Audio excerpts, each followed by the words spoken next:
Tonight, an exclusive interview with two presidential contenders. Governor of Louisiana, Bobby Jindal, on his record in his home state. And later, Kentucky Senator Rand Paul speaks out on ISIS and more. And finally, we'll talk to philosopher and theologian Alice von Hildebrand on her latest book, Memoirs of a Happy Failure. The World Over begins right now.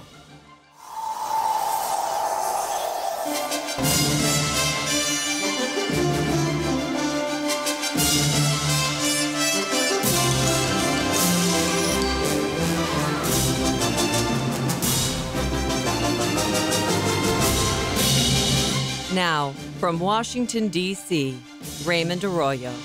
A warm welcome to all of you joining us in the United States and the world over. Governor Bobby Jindal, Senator Rand Paul, and Alice von Hildebrand are all straight ahead. If you'd like to comment on tonight's show, send me a tweet. I'll be live tweeting at Raymond Arroyo, or drop us an email at worldover@EWTN.com. Let's get started. Over the last 7 years, Governor Bobby Jindal has helped transform Louisiana. He's championed bills to protect the unborn, women, and victims of human trafficking.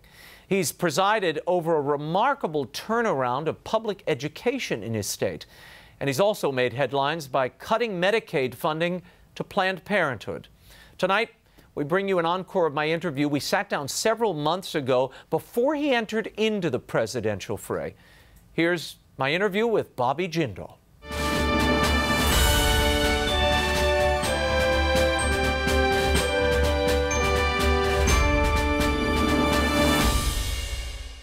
Governor, I have to start with your name. Piyush Jindal. Is that the correct pronunciation? You did very well. Congratulations. Now, this was the original. Where did the Bobby come from? You know, the stories are true. I was 4 years old. I went to school. My mom picked me up, and the teacher said, "Your son's got a new name." And she said, "What do you mean he's got a new name?" Apparently, I showed up at school one day and told everybody to start calling me Bobby. I was one of those kids. I grew up watching syndicated TV shows. I'd get home from school, got to watch TV while I ate my little snacks. Okay. The Brady Bunch was showing on reruns in the afternoon. Oh, boy. There was a character named Bobby Brady, the youngest boy, and so I guess I identified with him more than the other character. You know, he was about my age. Same kind of likes, and he didn't like girls. He didn't like doing his homework. Same kinds of things. So you were this close to being Greg Jindal? Well, the funny thing, it could have been worse. My mom was worried, you know, is it going to be Greg tomorrow or Peter the next day? Gilligan's Island was on right after, so it could have been a lot worse. That's right, Gilligan, Jindal. And Bobby stuck. It was one of those things where she asked, now, okay, you can't just change your name every day. Is this really what you want? You got to be careful how you give nicknames. I'll tell you just a quick story. We've got 3 great kids at home. Our youngest, now, you know Louisiana. There's a product called Boudreaux's Butt Paste. Oh. Very, very popular. Not only do I know it, I've used it on my children, but we won't explain now. No, that's right. This is not a placement. This is not a product placement. So my youngest, we could go through tubes of this stuff, and he knew when it was coming, he'd grab it and run, because he didn't, I mean, it stings, he doesn't like it. And so my wife would run after him saying, "Boudreaux, come back here. Come back with a Boudreaux." And we started calling him Boudreaux. And then we finally said, we better be careful. One day he's going to be in high school, and the girls are going to ask, why are you called Boudreaux? He's really not going to want this story repeated. We purposely try not to call it. It slips out. So in Louisiana, we like to give people nicknames, but you got to be careful, because one day he'll be explaining the story to somebody and saying, "Well, I used to use a lot of this product." Right. This Boudreaux, we won't go into that. That's funny. Look, you were raised Hindu, which is so surprising to many people, considering you are now regarded and have identified yourself as an evangelical Catholic. Tell me about that journey. In grade school, somebody gave you a Bible with your name embossed on it? You know, I wish I could tell you this was a quick epiphany. This wasn't like St. Paul. For me, it took 7 years. And it started off with a best friend who kept coming after me and coming after me. He gave me that Bible with my name on it. I wish I could tell you that I was thrilled to get it. I didn't realize what a tremendous gift it was. I threw it in my closet. I'll be honest, I probably would have re-gifted it if it hadn't had my name on it. Like, what are you going to do with a Bible with your name on it? There were a few points along the way I'll highlight, and again, it was a journey of years in the making. There was at one point, we were talking earlier, my grandfather died. It was the first time somebody I was close to had passed away, somebody I loved, and really forced me to think about what happens after this life.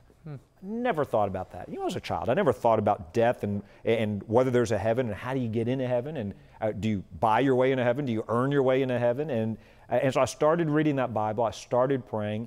It didn't make a lot of sense to me at first. I met some amazing people along the way. I remember there was a young girl in my high school who had just a passion for life, told me that she wanted to be on the Supreme Court to protect innocent human life, and completely blew me. I had never heard anybody talk like that. And the way I described it, all these people planted seeds of the gospel. I went to my first Mass. I remember being so confused. You know, if nobody explains it to you, I didn't understand the readings, didn't understand the homily, didn't understand the music. Eventually, the two things that were critical. One day, I was watching a movie in a church, and it was a depiction of the crucifixion. And I had read theology, I had read the Bible, I'd read all kinds of history texts. An old black and white film. Nothing fancy about it. And there was an actor playing Jesus on the cross. And I had prayed on my knees. I told God, God, tell me if you exist.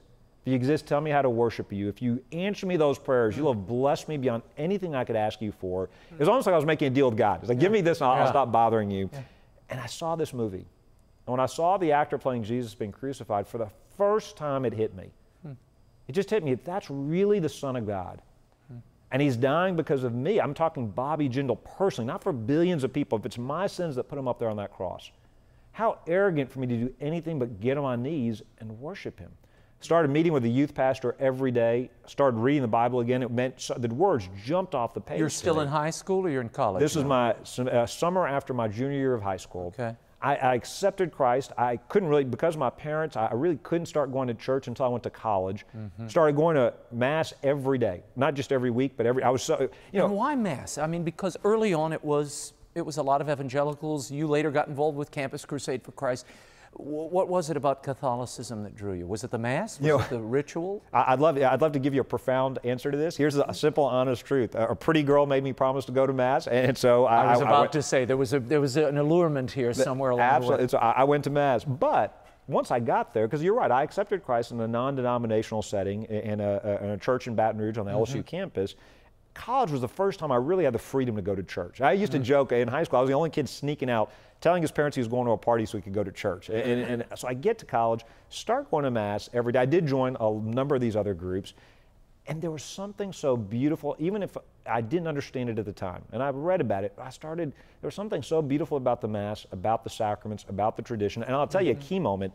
There was a moment where there was a Franciscan priest there, and I used to get to church early, and I was praying silently, and one day he came up to me, I was the first one there, and he asked me to help him set up the altar. And I was so scared. I said, I'm not even Catholic, I can't do that, I'm not allowed up there. And he said, I still remember, he had such a great sense of humor, he said, since Vatican II, it's all okay, don't worry about it. You can come up and you come up and help me set this up. And I really gained an appreciation, and then I began to have a craving for the sacraments. But the long story short is, there are a lot of people, and the reason I think it's so important to share this story is there are probably folks out there that'll see this.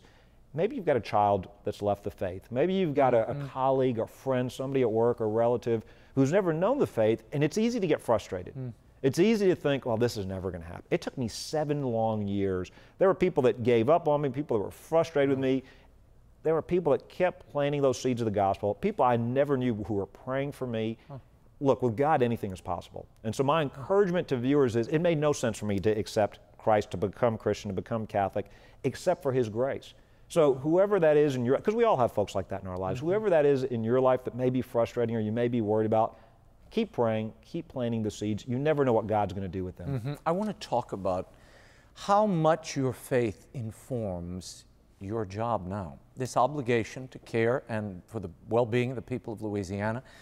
And there are a lot of national repercussions, I think, to what you're doing. You recently signed some bills requiring physicians to have admitting privileges within 30 miles of an abortion clinic. So if they perform abortions, they have to have those admitting privileges. Your opponents say this is going to close down a good number of the abortion clinics in Louisiana. Why did you do it? Why did you sign that bill? A couple of things. One, Louisiana has been, now for the last few years, and I'm proud of this, has been consistently ranked the most pro-life state in the country. We nurture a culture of life. Every year that I've been governor, we've worked hard to protect our women, our families, our children, our unborn children, and we continue to do that in a number of ways. This particular bill, to me, is just common sense. This is a bill that says, why wouldn't we require these facilities to follow the same requirements as outpatient surgical facilities? Why would we create an exemption? Why not make sure that if there are complications, that the doctors do have admitting privileges at a local hospital, they can take care of their patients. So to me, it was about making sure that we're doing everything we can to protect our women out and our families and our children. But here's an interesting thing the national media doesn't always recognize. This bill was actually, authored by a Democrat, by a female Democratic legislator who actually happens to be head of the Black Caucus in our state House of Representatives, passed with a huge bipartisan majority. One of the things that's true about Louisiana, and we're blessed with this, we've got a strong pro-life culture, and it cuts across party lines, cuts across racial lines, cuts across geographic lines, and that's a good thing. And that should be nurtured and encouraged. This bill passed with huge margins in both chambers. Some of the critics say, look, complications surrounding abortions, these are rare, it hardly ever happens, and when it does, emergency workers can take care of this. Why do you have to do a special law targeting these physicians? The reality is there was a special exemption before. If we require the same kinds of requirements in outpatient surgical facilities, why wouldn't we require these from the abortion facilities? And I say to those critics, what are they so worried about? Why don't they want to provide? And we've done other laws as well. One of the things we've said is, why not post information at these facilities to help rescue young girls, women who may be there because of human trafficking, who may not be there voluntarily. Now, this is fascinating. Now, this is something I wanted to get to. You signed a series, a quartet of bills dealing with sexual trafficking, human trafficking. This is an epidemic all around the country. Many people don't even realize it. Certainly in New Orleans and in Baton Rouge, it has become, particularly around big events like the Super Bowl, it's a big deal. Not only did you say, we're going to teach police to train them so they can recognize these victims and really become rescue points, you're requiring abortion clinics to do the same. This is the first law of this kind I could find in the country. Why did you do it, and what do you hope to do with it? Are you hoping it'll be a model? Absolutely. Well, a couple of facts. Unfortunately, this is a horrific crime happening in our backyards. We tend to think of human trafficking as happening overseas in other countries. And what you do is, when you actually study this, you learn that it's happening on interstate corridors, it's happening in states all over the country. These women, these children don't have a voice. We need to be their voices. We need to rescue these victims. It's not a victimless crime. And so you're right, we're training the police, setting up special courts. One of the things we learned as we dug into this from the advocates themselves is that many of these women are forced to go get abortions so they can continue to work for these criminal gangs, these enterprises. It's a very profitable industry, and they're there against their will. So why not intervene at that moment where to let them know there are toll-free numbers, there are shelters, there are places that can rescue them, and we're confiscating the assets of those awful monsters preying upon these women and children and families, taking away their assets, using those assets to fund the recovery services, giving it back to the victims. So it is important. We've got to increase awareness of this awful, awful crime. And you're right, it does happen around Super Bowls and conventions, but it also happens every day in our own backyards. I want to shift gears for a moment and talk about health care. Sure. This was always at the very center of your expertise. If you are regarded as anything nationally, it is as a serious policy person who understands health care. You have put forward a bill, and I want to get a little bit into that, an alternative to Obamacare. Before we talk about that, I want to talk about what's happening in Louisiana. According to some statistics, it is number 48 in the country. Some of the highest breast cancer deaths in the country, obesity, diabetes-related deaths. Why are those numbers so unmoving, even under a governor who for 8 years has presided over this system, but your focus, your specialty is healthcare? Sure, a couple of things. Thank you for the extra couple of years. We've been governor 6 years. I get You're 8 moving years. to 8. But a couple of things. You're right. Historically, Louisiana, and you know Louisiana as well as anybody, we enjoy our good food. And our beignets. It's not a place known for moderation. Historically, we've always done poorly when it comes to these obesity-caused illnesses, when it comes to diabetes, when it comes to ailments. Now, the good news is we made tremendous improvements. So, for example, 96% of our kids are insured, either through lodship, through private insurance, through Medicaid. Secondly, we've moved hundreds of thousands of folks into coordinated care. They used to be in an outdated, anachronistic system. And for example, we have now thousands of days fewer for babies now spending time in NICUs because now they're going home full term, they're being born full weight. That not only are we saving a tremendous amount of money, over $100 million a year for taxpayers through managed care, we're also having a dramatic improvement in the quality of health outcomes. Third, We took an outdated charity hospital system. When I was elected, 10 of these operated by the state, partnering with the private sector, much more efficient. So in Baton Rouge, the largest Catholic system, Our Lady of the Lake, partners with this. Used to take 10 days to get a prescription. Now you can get it oftentimes less than in 10 minutes. It used to be in Lafayette and Lake Charles, for example. Over in Lafayette, if you had cancer, it would take 6 months to see a specialist. Now you can see one almost right away. They've hired specialists. In Lake Charles, if you had a broken bone, you used to get in a car or you used to get an ambulance, or they would transport you several miles away. Now they'll treat you locally. We're seeing tremendous improvements in the delivery of care and the quality of care. I would actually argue Louisiana's experience shows that a government-run system doesn't work. We were the only state in the country to have these 10 state-operated hospitals. It's a legacy of Huey Long. It actually started hundreds of years before. The Catholic system actually started the first one in New Orleans, predated Medicaid, predated Medicare, was at the time very innovative. But to tell people to go to an emergency room today to get their health care makes no sense. So the good news is, whether it's through Bayou Health, whether it's through the public-private partnerships, you see dramatic improvements in the quality of health care and the outcomes our people are getting. Now, applying that nationally, the takeaway for me is we cannot have a government-run health care system. It doesn't work. You've seen the experiences in the VA, and my concern is, and by the way, it is awful the administration treating our veterans like that. My concern is we're going to see worse and worse outcomes as Obamacare continues to be implemented. We came up with a 26-page plan, 16 specific ideas. Independent experts say that similar ideas would reduce premiums $5,000 and more. We'd actually restore the provider conscience protections that have historically been part of federal law. We'd allow individuals to own their own health care. We'd help families with pre-existing conditions.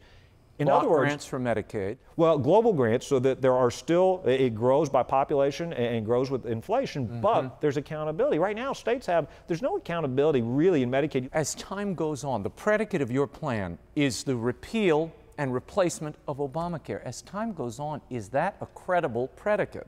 Absolutely. I think, as more people have experience with Obamacare, it's becoming less and less popular. I think it's becoming less and less sustainable. All the things they promised. This is the law of the land because they lied about it. Let's be honest. They said, if you like your doctor, you can keep your doctor. Turns out not to be true. If you like your insurance plan, you can keep your insurance plan. Turns out not to be true. They said that healthcare premiums would come down. Remember, famously, $2,500 down for a family of 4. Turns out not to be true. They also said, by the way, they're going to build in pro-life protections. I think this was sold on lies, on untruths, on distortions. I think the more people experience this, the more you got millions of Americans have their plans canceled, you have premiums going up. I think the more people experience this, the more they are ready for repeal, but you can't beat something with nothing. You can't say, well, we're against this without saying, and this is how we replace it. This is how we provide you with something better. And that's why I think we're falling short in D.C. That's why we offer this plan. There is a great untold story, and as I spend time in Louisiana, particularly in New Orleans, you see the rebirth of so many of these formerly public schools, now charter schools. Post-Katrina, amazing things have happened. 72% graduation rate in the state, which is leaps and bounds what it was just a few years ago. To what do you attribute that success? Well, we've done a couple of very important things. We've said, one, we want a great teacher in every classroom. So we changed how we hire and fire and promote and compensate our teachers. It's the cornerstone of making sure our kids get a great education. We all remember the teacher that made a difference in our lives. The second thing we've said is we want the dollars to follow the child. Don't make the child follow the dollars. Every child learns differently. Maybe in parochial schools, home schools, public schools, charter schools. In New Orleans, 90% of our kids are now in charter schools. Used to be over 60% were in failing schools, now it's less than 6%. Used to be only just over half would graduate, now over 3/4, about that, over 70% are graduating. As you said, across the state, record graduation rates, record growth in AP scores, more kids doing better on the ACT. We also started a statewide scholarship program. We said to parents, instead of being trapped in failing schools, we'll let the dollars follow your child. If you want to go to a parochial or another school, we'll let you decide. Every year it's grown by double digits. We're saving taxpayers tens of millions of dollars. 93% of the parents are happy with the system, yet the Department of Justice sued us. Eric Holder took us to federal court, and literally they were trying to trap these kids and these parents in failing schools. Now the good news is we won that debate. We won that fight. At one point, a teacher union official said that parents don't have a clue when it comes to making choices for their children. I can't imagine anything more offensive. We meet with parents every day, and we met with parents that next day, and they said, look, Governor, we make choices for our kids every day. We know the needs of our kids better than the bureaucrats in Baton Rouge or Washington, D.C. Whether it's in a Catholic school in New Orleans East, whether it's in a private school somewhere else in the state, parents know best. Whether it's homeschool, parents know best how to educate their kids. I've got to talk about Common Core. Sure. A year ago, you were supporting this, Governor Jindal. Now, you've done an about-face. Why? What happened? Here's the problem with Common Core. It represents a federal takeover of what has historically been a state and local responsibility. In Louisiana, we don't have state textbooks you have to use. We don't have a state curriculum. We allow locals, we believe in empowering locals to make those decisions. You're right. At one point, I like the idea of rigor and standards. Because it came from the states, and Louisiana was part of these, shaping these standards. And part of the challenge is the federal government, the Obama administration, has gotten involved in pushing these standards, and the folks pushing it now, they try to tell you, well, we're not telling you, we're not dictating curriculum, we're just dictating the test. Well, here's the problem. And we, in Louisiana, we were on the path to put PARC in our schools. All of a sudden, schools are being required to teach to the test, develop curriculum around the test, and before you know it, the test is driving not only your standards, it's also driving your curriculum and your textbook decisions. We don't need a one-size-fits-all approach. And you know, there's a reason there's a 10th Amendment to the Constitution. This has never been a federal responsibility. Here's a very important point. I reject the idea. I reject this notion from supporters of Common Core that it's either rigor or no rigor. Right. You can have rigor without Common Core. In Louisiana, we've had rigor historically. We've done our own tests, our own standards. I want us to do that again. Was it a piece of those standards and what they were teaching too, what was being required, was that part of your decision here? I've heard from educators at the college level saying, wait a minute, these kids aren't being exposed to the great books. They're things that simply aren't part of this curriculum. Is that what? Well, look, there's certainly several steps on the way. You look at some of the reading text the Department of Education was putting out, and I'll just say this as a father, not as governor. My kids were bringing home these math instructions that really, I mean, they're good at math, and they were getting the right answer, but the steps they were making go through just didn't make a lot of sense. You know, every parent probably goes through what they call this new math experience. But my more fundamental problem, apart from the specifics in the math and the reading text, my more fundamental problem was this. This has become a federally pushed approach. This has become a one-size-fits-all approach. It's no longer a bottom-up approach. But this is so important. We have grown our economy. The economy is booming in Louisiana, one of the lowest unemployment rates, record jobs, record income. We are for rigor. We are for training our kids to the best quality so that they can compete with anybody's child in America, in the world. And we've been doing that. By the way, that's not radical. We've been doing that for several years, going back across multiple administrations, Democrat and Republican governors, going back to the 90s. It's worked well with us, and we've done it in a way where we can see how our students are doing versus how other students are doing. This is important. This is going to impact children for years to come. Long after I'm done being governor, I'm worried about what are we teaching kids for the next generation. I want to change gears just in our final moments and talk politics. Sure. Eric Cantor, the majority leader in the House, lost his seat. How do you interpret that loss? What's the message there? Two things. I think there's a big disconnect between Washington, D.C. and the rest of the country. Now, I don't pretend to be an expert about that district, and I haven't looked at the issues of the candidates in that district, but I will say this. Every time you come to D.C., because everybody's making it, the news media loves to make a lot of a big deal about these supposed divisions in the Republican Party.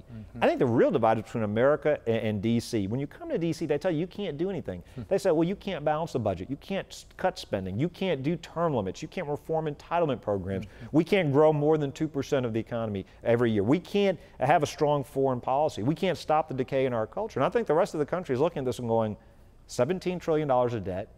We've got now a new entitlement program when we can't afford the ones we've got. We've got government intruding in our lives. We've got government elites telling us they don't trust us to buy a large soda. They don't trust us to buy our own health insurance. They don't trust us with our Second Amendment rights. They don't trust us with our First Amendment rights.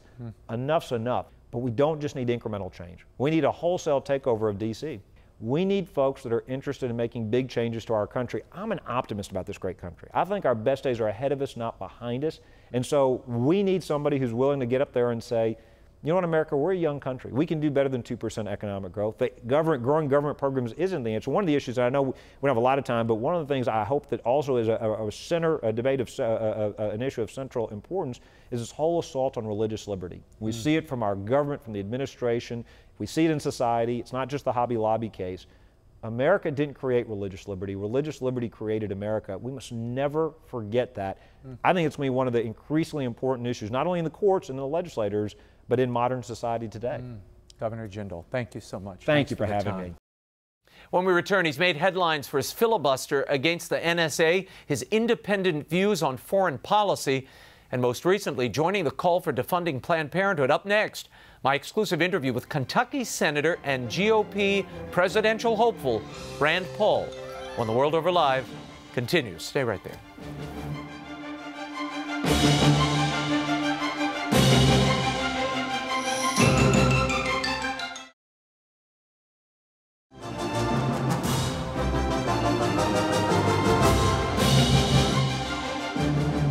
Well, I'm a different kind of Republican. I think we need a new GOP.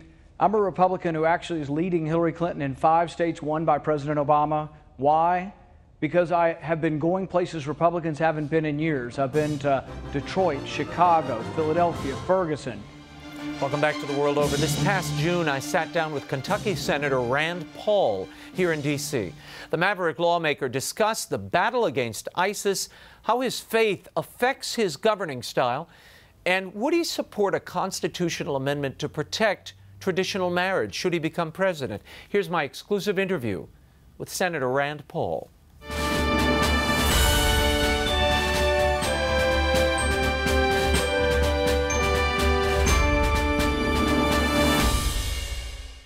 I was struck in the book, you talk about your Christianity, Presbyterian. How does that affect the way you approach these issues that you're grappling with and that we all face as a country? Well, I think that I look at everything through a lens of what's right and what's wrong. You know, I do believe in a moral code. It comes from my religion, but it also, you know, is part of who I am, you know, and I think that it's wrong to steal. I think it's wrong to hurt others, but I think it's also wrong to sort of steal from another generation, you know, so for my kids and my grandkids, don't have any grandkids yet, but I think it's wrong to steal from those generations and spend their money now and leave them with this enormous debt. And I think that's one thing that I think is immoral about what we do in government. There's a great line in the book. You quote Dostoevsky, and you say, "I did not arrive at my Hosanna through childlike faith, but through a fiery furnace of doubt." About what? Well, you know, I came from a science and math kind of background, and I'm a physician. And as a physician, you end up seeing a lot of things that other people don't ever have to see. And I think a lot of people see, you know, people struggle and people die and terrible things that happen to people. But part of the Hippocratic Oath, when they say you're not supposed to reveal things to others, it's not just about privacy. There are certain aspects of living and dying that most people don't have to look at, and I think they're troubling, and makes it harder to see, you know, God's hand in things when you see terrible things happen to people. Up close, yeah. That's always a struggle, I'm sure. You recently introduced a piece of legislation, something called the Life at Conception Act.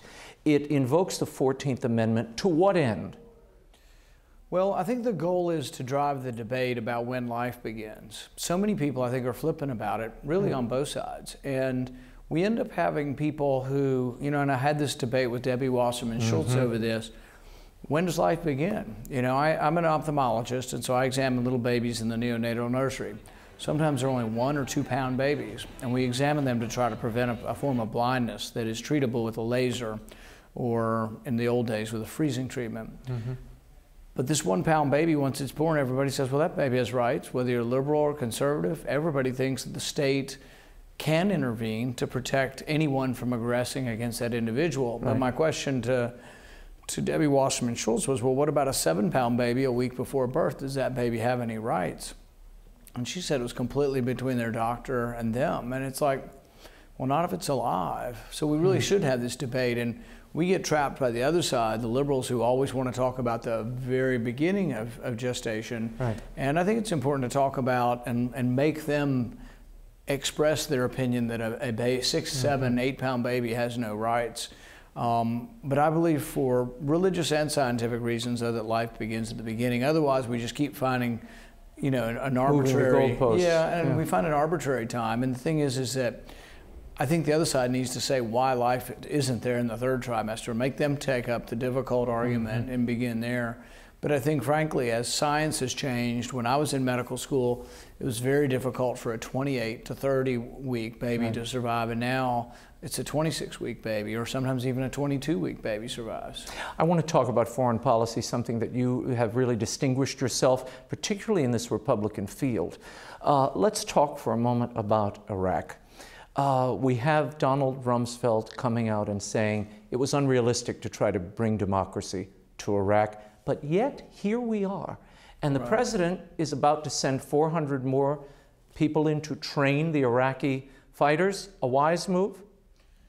Well, I think it's not a hypothetical question. You know, Jeb Bush was asked the question, knowing what you know now, would you go back into Iraq? And I think without question, it's been a disaster. And anybody who has to think twice about saying, gosh, heck no, I wouldn't go back into Iraq, really hasn't been paying attention. But it's also not a hypothetical question, because we have to ask ourselves, was it a good decision to topple Hussein? Are we better off now? Iraq's in the middle of a civil war. Iraq has become essentially a vassal state to Iran. Iran has no one to stop them now. With Hussein gone, there was a counterbalance. Hussein was a counterbalance. There's an ongoing civil war. There's then a civil war within a civil war, with the Sunni extremists fighting Sunni, but also with the Sunni fighting Shia. They've been for 1,000 years. But what do we do there? What do we do on the ground, given that the Christianity has been decimated and these minorities are being crushed? Well, see, the first thing you have to realize or ask yourself is, the things we've done, have they helped Christians or hurt Christians? So I was against arming the Islamic rebels in Syria. The Islamic rebels in Syria, the so-called people on our side, have often been the enemies of the Christians. There are 2 million Christians in Syria. If you ask them, who would you prefer, Assad or ISIS? To a person, they'll tell you Assad. They've had an uneasy alliance with Assad for decade after decade. Is Assad a saint? By no means. But the thing is that there's a young man that was written up by the name of Zarkis el-Zakhem, who was killed in a little town called Malula. And this is a town where they speak Aramaic, same language that Jesus spoke. And when they came to town, he said, I'm a Christian, and if you must kill me, do it. And they did. But these were the people that were allied with, that's the nicest thing I can say, with the people who we were arming. And we don't frankly know who got all of our arms. Many of our arms are in the hands of ISIS. And so I think we have to think before we leap. And then I think we've made it worse for Christians by being involved in the Syrian war, really on the opposite side of the Christians. Scott Walker said he would be open to sending more troops into the region. Would a President Paul be open to sending more troops? It would be the very last thing I would do. I think war should be the last resort, and I think really putting hundreds of thousands of troops into Iraq is a mistake. I think in all likelihood, can we win a war? We can win any war. We have the political might to win any war. But there have been some very thoughtful people who have said recently, they have said, well, if you want it more, if the people there want it less than what you want, there'll never be a lasting victory or a lasting peace. The Iraqi soldiers, if they're unwilling to fight, and if they're going to continue to run, we can't want it, the victory, more. Can we win Mosul back? Yes, we can win Mosul back, but who's going to hold it? Mosul's a city of 1.5 million Sunnis. Most of the army from Baghdad is Shiite. They're not going to be able to hold Mosul. The people there don't want them. So you have to have Sunnis engaged in this battle. So much of winning this battle isn't just political might. It's getting a political solution in Iraq where Sunnis are in the army and feel a part of the government. But for 10 years, we allowed Maliki to make it a sectarian government. The Kurds are good fighters and Sunnis, and I would arm them more. So part of the solution is arming the Kurds. I would frankly promise the Kurds, if they fight for it, it's theirs. You know, at the end, I'd let them have a homeland. As president, would you support a plan that you have floated about, that you would deny aid to any country that abuses Christians, mistreats them, or allows anti-American sentiment to reign? Absolutely. I think what's most surprising is when I introduced that amendment in the Foreign Relations Committee about 6 months ago, almost everybody voted against me. Republican and Democrat voted against me. But if you ask any American or you ask anybody watching your show, do you think the American taxpayer should give money to countries that put Christians to death or put them in prison for life for interfaith marriage or changing their religion? I think most of your viewers would say that's abhorrent and we shouldn't give them a penny. And that's where I am. But we have about 25 countries that have laws on their books, predominantly Muslim countries. About 25 of them have laws on the books that put Christians to death. There's one on death row. Asia Bibi's on death row in Pakistan right now. No, it's an outrage. I want to shift gears for a moment, talk about gay marriage. You have a very novel approach to this, almost a middle way. You believe the states should make this decision, decide gay marriage, but the Supreme Court says this is a federal right. What does a President Paul do? I think government, should try to be as neutral as possible at the federal level. If government gets involved and says it's a constitutional right, the real problem isn't even so much with marriage, it's what are you going to do with hospitals, with schools, with churches. If you have a constitutional right, are you going to go to a school and say that a Christian church school has to have people that the church doesn't accept, their lifestyle? And so I think that it's wrong to have the church, have the federal government involved in the decision. It's going to lead to a great deal of problems. The debate they had before the Supreme Court really illustrated this, is that church schools, church teachers, church hospitals are going to be told that they have to accept something that's against their doctrine. Scott Walker is on record saying he would support a constitutional amendment. Would you? I've always told people I don't want my guns registered in Washington or my marriage. I don't want, the federal government's never been involved in this. Now, I would be for a constitutional amendment that says that the government can't interfere in religious institutions. It's called the First Amendment, and we ought to enforce it. Religious liberty is protected under the Constitution, so you have that, and then are you going to create a new constitutional right that butts up against the First Amendment?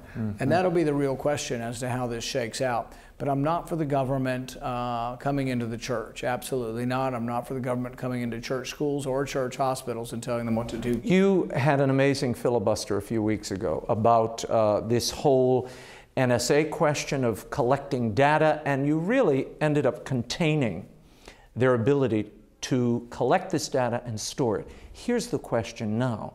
What about the backdoor entry, the stuff that they already have? How do we protect that and keep foreign governments, as well as our own, from getting their hands on that information, private information? I think the best way we do it is we have to acknowledge the way the Fourth Amendment was intended to work. The Fourth Amendment says you can get information. So if you think someone's a terrorist, you can get their information. You have to write their name on a warrant. You have to individualize it. So I'm not against the government getting records individually. I'm just against them getting them generally from everyone.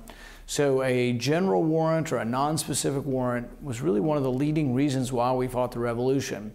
We didn't like British soldiers writing warrants, and we didn't like them coming indiscriminately into all of our houses. The court has said the president's program was illegal. Congress has now told him it's illegal, but there is still some question whether or not they'll continue doing it. And the reason why there's still a question is there's a serious lack of trust, because the director of national intelligence, before this was revealed, he basically just lied to Congress and said it didn't even exist. Two of your competitors in this presidential contest, or soon-to-be competitors, Jeb Bush and Marco Rubio, have not spoken about the situation of Disney replacing American workers with foreign workers that they are bringing in. What is your reaction to it? And should that foreign visa policy be amended? I think we need to look very carefully at how many people we need, not only for economic reasons, but for national security reasons. I've been a big supporter of looking at the student visa program, particularly in having heightened scrutiny from people coming from certain countries that have significant jihadist movements within there. We used to have that. It was a special program where we had increased and heightened review of applications to come into the country from certain countries. That I'm for. For economic reasons, I'm not against people coming here. It's just a matter of deciding what the numbers are. I also think that it's a twofold problem. We also have almost defeated the work ethic in our country. And so for like picking crops, hard work, if we didn't bring in migrant labor, we're rotting from the inside. We have people who really, we've destroyed the ethic of work in so much of our population. But Senator, in this Disney case, these are tech workers, American tech workers in their 40s and 50s, who are training their replacements over a month. Is that troubling to you? Well, yeah, and I think part of the reason why it's troubling is you have a stagnant or shrinking economy. If you have a growing economy, it's not as big a problem because there are new jobs and new opportunities abound. The reason why we have a great deal of trouble is if there's a limited amount of jobs, and the reason you have a limited amount of jobs is we have the highest business or corporate tax in the world. We have the highest regulatory burden in the world. We have this enormous debt dragging us down. All of that makes it such that we have a tenuous economy, and then these things become more paramount. Final question. The Wall Street Journal had a poll recently, and they looked at independent voters.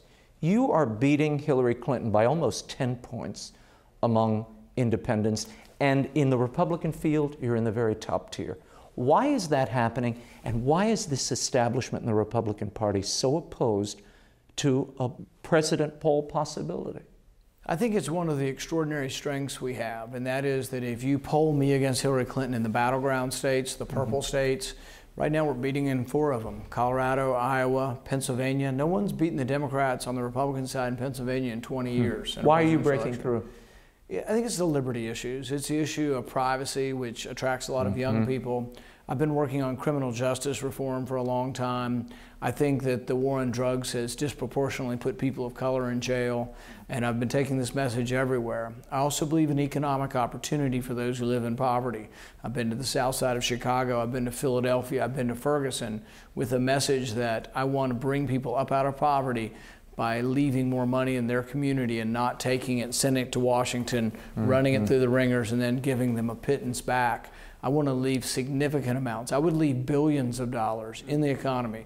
In Chicago alone, we'd leave over $3 billion in tax cuts in the south side of Chicago. How do you get around this establishment to do it? The GOP establishment, they have been savaging you, particularly your foreign policy stance. Yeah, I think I'm the least popular person in Washington right now, but you go outside the Beltway, it's a completely different reaction. We have large crowds in South Carolina, large crowds in New Hampshire, large crowds in Iowa. They all want to be left alone. There's a huge Leave Me Alone coalition, and it's not just Republican. It's Republicans, it's young people, it's also independents as well. And I think the polls tell the real story, that there really is this movement among independents, and that's ultimately how you win elections. Senator Paul, thank you for your time. Thank you. When we return, prolific author, philosopher, and theologian Alice von Hildebrand is here to talk about her latest book, Memoirs of a Happy Failure. Stay right there.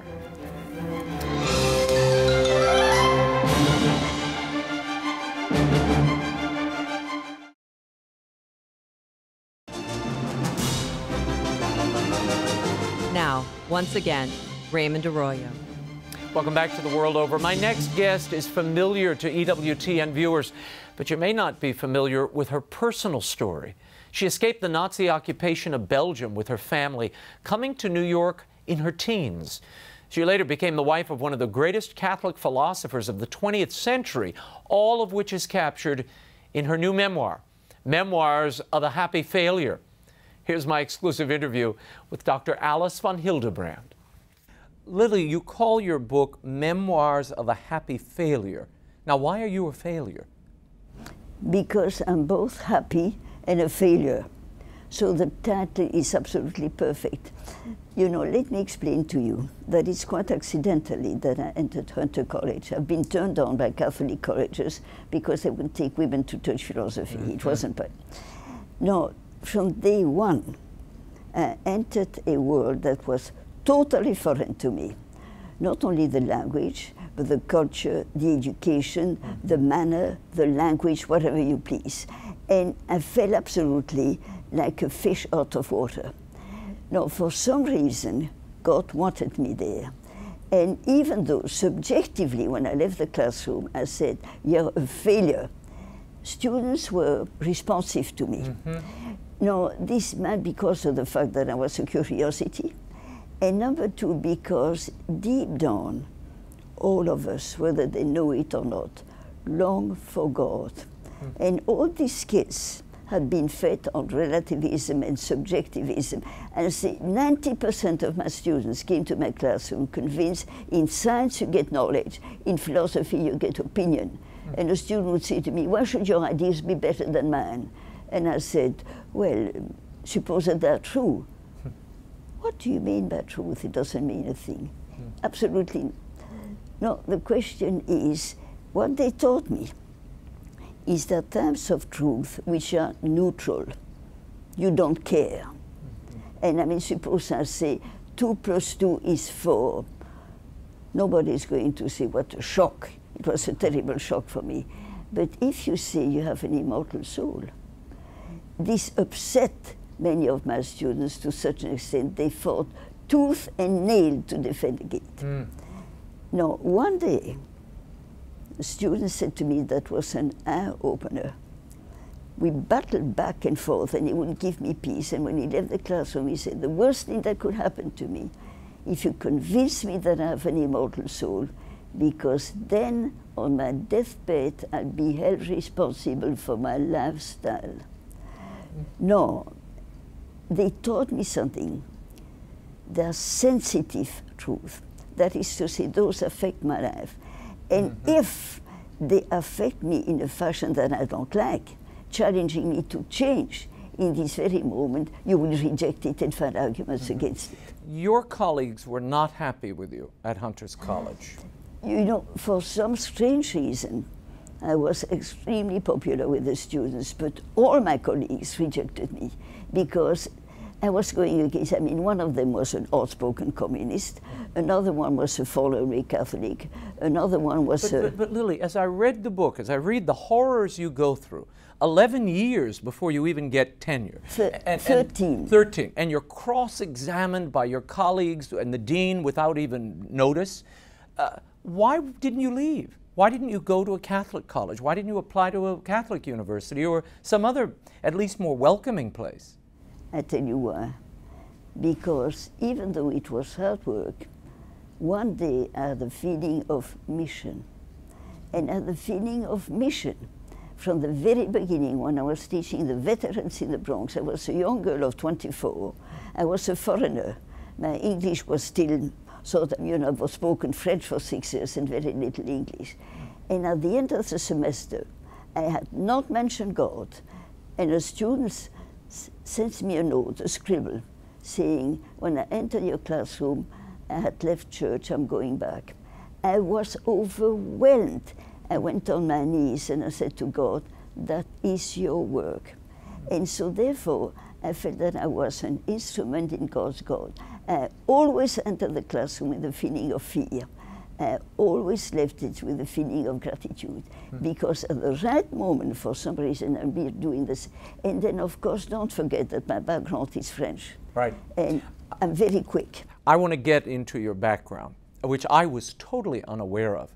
In 1940, you leave Belgium in a dramatic way. You're on the boat, the SS Washington, on your way to America to escape. You thought you were only going for a little amount of time. 17. How long did you think you'd be away? At first, you know, we invited to visit my uncle and aunt for 3 weeks, and then the war broke out, and then there were horror stories about, you know, students abusing young girls, and so finally my parents accepted. But then, of course, we didn't know it was going to last for 6 years. And I mean, this is a moment, once again, God chose my life. I did not choose it. He chose it. And what I was hoping to do was a faithful instrument in his hand. But I mean, as you know, when I faced Washington, they were given 1 hour to put all the lifeboats on the scene. There was room for us because they were taking normally 800 passengers, and we were at what time 1,200. And when we left Galway, we were 2,000. And so there was no room. And I was convinced within minutes I would face God. And then I had this extraordinary experience. I saw my whole life in a flash. What I had done, failed to do, and particularly the things I had not seen. And it made me aware of the fact, the danger of partial blindness. There are things that we do not see. And I believe at the moment of death we are given this full clarity, and I could say to God with my whole heart, forgive me. And for me it was a decisive moment when I passed from, I was a young girl of 17, and I had a sort of maturity, which I needed in Hunter. And the boat was under attack. The Nazis were going to torpedo the ship. We given 1 hour to put on the lifeboat, and then it would be sunk. And that was announced on the radio. And so everybody was rushing and saying, my sister, they got there was no more room. And then apparently at the last moment, Hitler changed his mind and reminded, you know, America entered the war in 15, and so apparently he didn't want to take the risk, and he said, let it go. How did you meet your husband-to-be, Dietrich von Hildebrand? You went to hear him speak at his apartment near Central Park. Well, very close to Harlem. You know, he was you see, don't forget, when I came to the United States, I never realized that my uncle and aunt, who had no children, were the most domineering people in the world. And from day one, they decided that I wasn't talented enough to study in English, and therefore I should become a secretary or I should become a librarian. And I worked in the library carrying books from here to there, and a book falls on the floor, and I picked it up and I see In Defense of Purity by Dietrich von Hildebrand. And purity always struck me as one of the key virtues, you know, and a particular vocation of women. And I started to read it, and the librarian came, "You're not here to read books, you're going to carry books." 2 weeks later, I met him because he was a friend of one of my professors who said he's giving talks on the liturgy. The moment I heard him speak about transformation in Christ, I knew it was my vocation. And so thank God, finally my aunt resented, permitted me to continue my studies, and then finally I got my doctorate and I decided to stay in the United States. Now, when you met him, he was still married. His wife had not died when you met him. Oh yes, very much so. You see, I mean, I was his devoted, you know, I can only tell you, my feeling towards him was awe. Because of the beauty of his message. I found out then that he had fought against Nazism, given everything to fight against it. I found out that he wrote Transformation in Christ, and I learned German to be able to read it. You know, I didn't know a word of German, but it was, I mean, it's one of the great classics of Catholic literature in the 20th century. And I fed myself on it, and so I was his devoted student, and then I offered to type his manuscripts because he had no money. And then I became his assistant, and then after the death of his wife, I married him. You see, and it was truly, you know, a communion. We agreed on everything that mattered. Tell me about Dietrich's war against Nazism. He really ran all over the world fleeing the Nazis after he left Germany. The whole question is whether we are willing to see. And I claim that very many of us, when there is some threat or danger, close our eyes, because if you open your eyes, you know, there's a calling, do something about it. That was the very opposite of Dietrich von Hildebrand. In 21, you know, because of his philosophical formation, he smelled the poison of Nazism, you know, the vicious anti-Semitism, the totalitarianism, the brutality, the lack of respect for the person, basically the atheism. And already in 23 he was condemned to death when there was the first putsch in Munich, because he spoke out in Paris and opposed it. He made himself incredibly unpopular at the university because, you know, at that time the idea was Deutschland über alles, you know, Germany above everything. And he says, definitely not. I cannot place a country. God is above über alles. At any rate, he did everything possible to ruin his career. He decided to leave the country the day Hitler came to power. He said, I cannot stay in the country ruled by a criminal. Left everything, his job, his house, which he lost, and he was a beggar overnight. But he says, God, this word is always, Deus providebit, God will provide. And he did. So but it was always a very, very difficult way.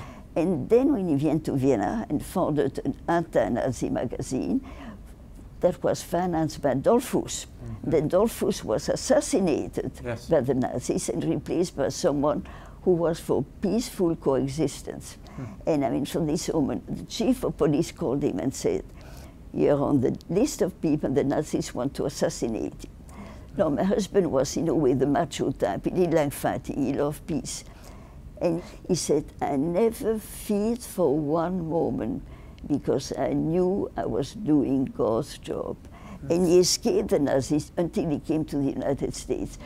Totally, totally penniless. But he was grateful because he was alive. If there is one thing that you learned from Dietrich that you could summarize for us, what would it be? What is the one quality or example that he gave you that you carried into your own life?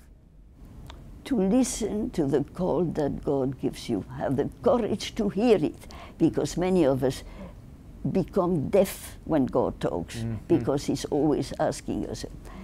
Absolute readiness. Speak, O Lord, thy servant listens. Like little Samuel, that was my husband. And that is, of course, something that touches one's heart. If you could summarize your contribution to philosophy, what would it be? What he gave me was so precious that I knew I had the mission to share it with other people. The mission of giving starving souls in a world ruled by relativism and subjectivism and give them a taste of truth, and then it blossoms. Last year, within 1 month, I got 2 letters from unknown people, both women. I was your student in 1950. Oh. You said something that at the time did not make an impression upon me, but you sowed a seed. It has blossomed. I became a Roman Catholic.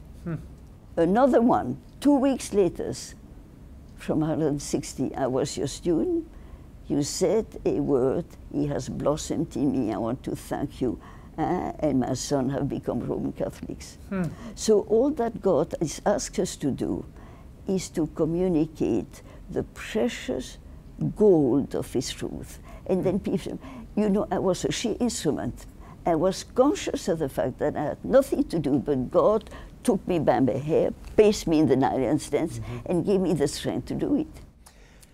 If you could write the last chapter to the Alice von Hildebrand story, you would title that chapter what? Gratitude. Gratitude. You know, I'll tell you something. When my husband was close to death, he had continued to write. He turned to me one day and he said, you know, I'm close to death. I've been fighting for years to stay with you because I know what it's going to mean to you if I go. But now the moment has come and I accept it. And he wrote a little book, a meditation on death, and a small little book called Gratitude. No, he says gratitude is a key to happiness. And you know, in fact, we live in a society when you take things for granted. Recently, I gave a short talk in New York in which I said, a day that we spend without saying thank you is a lost day. And now that I'm old and need help, I can only tell you my joy is a litany of thanks you from morning to night. It is a beautiful word of saying thank you to God for my faith. Thank you to God for your love. Thank you for your elevation. Thank you for my friends. And so the moment you grow wings and you're happy. And if people are unhappy, it's because they forget to say thank you. Well, Lily, we are grateful and thankful for you. We are all friends, and it is truly a special pleasure to talk to you again. Memoirs of a Happy Failure by Alice von Hildebrand is available at bookstores everywhere, online, and through EWTN's religious catalog. Until next week, the show continues on Facebook and Twitter. Like me on Facebook, follow me on Twitter. The links are at RaymondArroyo.com, and you can sign up for my free e-blast. You'll get information you won't find anywhere else. We'll be back next week. Until then, we'll be scouting the world over for all that is seen and unseen. On behalf of the staff and crew of EWTN News, thanks for watching. I'm Raymond Arroyo from Washington, D.C. Bye now.